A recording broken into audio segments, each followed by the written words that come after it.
will come in with a chip on his shoulder. That bodes well, for the Philadelphia Eagles. But again, Yeah. when you lose money like this in the first round, you don't make it up because No. people say, well, his next contract. Well, his next contract has nothing to do with the money that he's able to garner now. The money that Right. he lost from round 1 to round 3, that money he'll never be able to to recoup.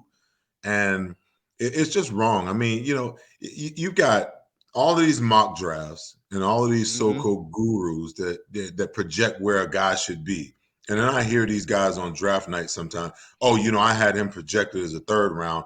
I think it was a little bit of a reach for them, to go up and get this guy.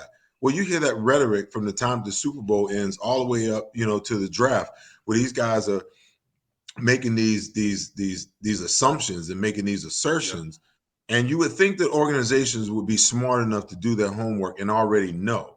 But unfortunately, there's a lot of organizations that are actually influenced by some of the things that these gurus say and some of the things that they talk about. But the thing that perplexes me the most about this is that every one of these teams had the opportunity to do their homework on Right. this kid.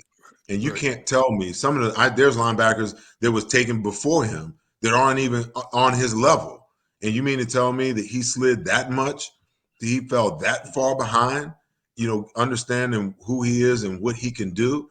I hope he's got a chip on both shoulders, and I hope he comes in and and proves everyone wrong about this nonsense. And to your point, if Howie Roseman is coming in and saying, "Hey, there's no issues," Right. um, then there's no issues. If the kid came out and said, in his interview, "Hey, there's no Mm-hmm. issues. I'm ready to go. I'm ready to get here and get to work," then there are no issues.